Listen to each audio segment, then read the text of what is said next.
Kami dokter, kami nakes, bukan salah PCR. Kami dokter, kami nakes, bukan salah vaksin. Semua kami lakukan untuk rakyat Indonesia, untuk masyarakat Indonesia, untuk kebaikan rakyat Indonesia.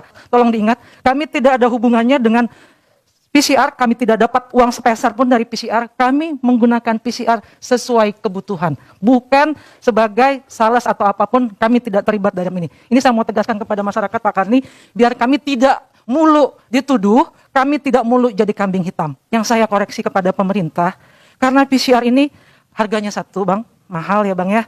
Harganya kalau mau dipaksa-paksa gratis, kalau negara sanggup, alhamdulillah. Tapi kalau dibebankan kepada rakyat, aduh kasihan sekali Abang. Karena kenapa? Rakyat saat ini sedang sakit Bang. Kita ini baru kolaps. Berkali-kali PPKM berjilid-jilid. Saudara-saudara saya nggak cari makan Bang.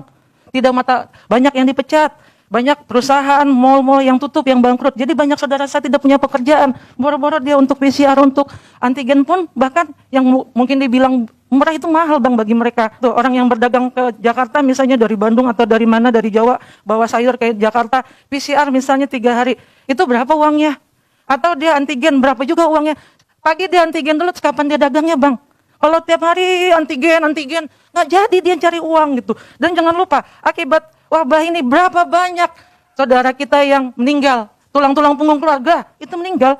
Banyak nakes saya itu terpaksa memulangkan keluarganya di kampung karena nggak bisa kasih makan keluarganya Bang. Dia dikasih gaji sekian, dengan keadaan COVID sekarang penghasilan rumah sakit turun. Penghasilan rumah sakit turun otomatis gaji dia terhambat. Insentif yang dijanjikan pemerintah berapa kali terlambat? 8 bulan baru dibayar, 3 bulan baru dibayar. Itu gimana dia mau menafkahi anaknya, anak bininya. Belum lagi mereka relawan-relawan itu mereka sama sekali mengharapkan dari insentif. Akhirnya anak istri pulang ke kampung. Mau swab antigen ataupun swab PCR itu colok-colok hidung Bang. Saya ini termasuk kalau sekali colok berdarah. Perdarahan. Jadi kalau orang udah terlalu banyak, kebayang kalau semua moda transportasi harus melakukan swab antigen ataupun PCR, bentar-bentar colok hidung itu bosen Bang. Petugasnya juga capek. Emang petugas dibayar nggak dibayar? Siapa bilang petugas dibayar? Nakes itu hanya dapat gaji tok. Tidak ada, habis swabnya saya dapat duit, nggak ada, itu sama. Apa kerjaan saya sehari-hari, ya gaji saya segitu-segitu aja. Jadi nggak ada kelebihannya, oh makin banyak saya swab orang, saya banyak duit. Enggak, itu pemasukan rumah sakit, bedakan. Belum lagi waktunya. Untuk antigen, colok, tunggu berapa menit. Itu kan antri kalau semua orang pergi harus PCR, harus antigen. Berapa banyak pasien yang harus dikerjain. Itu waktunya, kapan dibuka labnya? Lab buka jam berapa coba? Apa mungkin dia 24 jam buka karena yang satu mau berangkat pagi? Nggak mungkin. Tolonglah negara hadir gitu. Maksudnya ini rakyat sedang berusaha bangkit, sedang sakit. Bukan sedang baik-baik saja gitu. Tolong. Saya di sini tidak peduli siapa mau untung dengan PCR. Apapun politik saya tidak peduli. Saya hanya peduli saudara-saudara saya ini butuh dibantu. Orang-orang yang usah PCR. Di rumah sakit mereka gratis. Tapi begitu dia pulang padahal dia masih ada keluhan segala macam. Ke puskesmas udah nggak boleh lagi PCR Bang. Orang habis pulang dari rumah sakit, padahal dia pulang keluar dari rumah sakit dalam keadaan positif. Dia terpaksa ke swab berbayar. Kadang-kadang dia nggak mau bayar Bang, akhirnya dia tahan sakit, meninggal di rumah. Ingat, waktu Juni-Juli dulu, kenapa kita sampai terjadi gelombang tragedi kemanusiaan ini?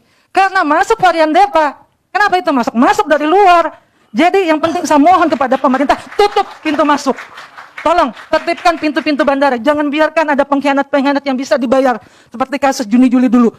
Orang-orang India bisa masuk ke dalam bayar segala macam. Itu yang penting, tutup di luar karena di dalam sudah landai. Jadi jangan orang-orang yang di dalam ini yang ditutupi langkahnya. Jangan orang-orang ini yang dihalangi jalannya. Tapi sumber masuknya virus tolong ditutup. Itu preventif Bang. Satu lagi Bang, kuratif jangan lupa. Kalau memang kita mau pandemi, ini masalahnya sekarang. Udah jelas kita ada gelombang ketiga. Mohon maaf Bang, relawan udah pada pulang sekarang. Nggak ada tenaga kesehatan di rumah sakit. Penyediaan oksigen. Penyediaan alat-alat ventilator, penyediaan bed, jangan sampai lagi terjadi kasus seperti kemarin, banyak orang isoman di luar karena rumah sakit penuh, karena obat-obat tidak ada, alkes tidak ada, rumah sakit saya sampai sekarang belum ada obat. Nah nanti sempat kejadian, obat nggak ada, alat nggak ada, saya tiap hari begini, pasien saya meninggal, ya Pak sabar Pak, saya juga sebentar lagi meninggal kalau kayak gitu Bang, karena saya nggak pakai apa-apa, cukup bilang sabar ke pasien, oksigen nggak ada, semua nggak ada, sekarang ada lagi insentif, uangnya disuruh kembaliin. Pasti orang udah kerja, itu kan yang salah siapa? Yang salah sistem gitu loh. Mohon ya jangan, ini kan pandemi, orangnya juga udah pada ada yang berhenti, orangnya juga ada yang udah meninggal, apa yang mau dipulangin gitu.